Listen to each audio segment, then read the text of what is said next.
Nagkaroon ng malaking update sa Lakers practice nitong weekend at malinaw na may energy at chemistry na unti-unti nang bumabalik sa team.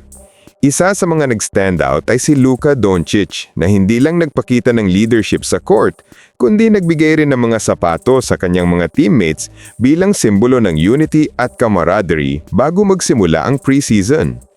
Ayon kay JJ Redick, kasulukuyang TBD kung makakapaglaro si Luka Doncic sa preseason game ng Lakers kontra Golden State Warriors sa Linggo.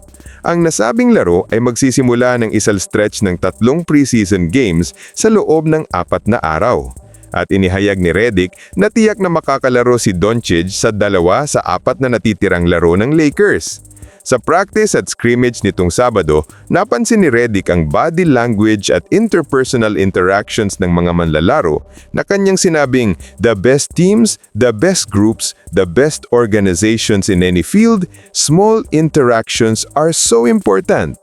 Nakita niya ang isang malakas na simula ng chemistry sa team, bagay na magiging critical lalo na sa panahon na wala si LeBron James dahil sa sciatica. Isa pang highlight sa practice ay ang performance ng Lakers rookie na si Adu Thiero. Ayon kay Redick, ang athleticism ng rookie ay insane, head at the rim, na nagpapakita na may potential siyang maging malaking bahagi ng rotation ng team. Sa kabilang banda, hindi pa malinaw ang starting lineup habang sinusuri pa ang kondisyon ni LeBron James.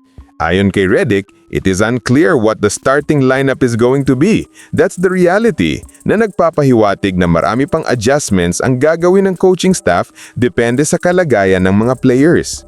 Si Luka Doncic naman ay nagbigay ng opinion sa playing without LeBron, sinabing malaking pagbabago ito, pero nananatiling focus ang team sa next man up mentality.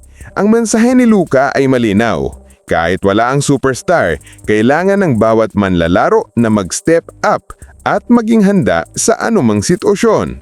Makikita sa practice na may seryosong approach ang team sa preseason at ang kombinasyon ng leadership ni Luka at athleticism ni Thiero ay nagbibigay ng positibong senyales para sa Lakers habang papalapit ang official games.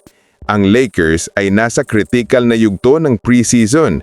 Ang chemistry at unity na ipinapakita sa practice, pati na rin ang pagdevelop ng mga bagong players gaya ni Thiero ay mahalaga para sa team balance, lalo na kung absent si LeBron James. Si Luka sa kanyang leadership ay nagiging glue na nagbubuklod sa team. Ang flexibility sa lineup at next man up mentality ay susi para mapanatili ang competitiveness ng Lakers sa early season. I-comment niyo na lang po sa ibaba ang inyong opinyon at huwag kalimutang mag-subscribe sa aking channel. Maraming salamat po.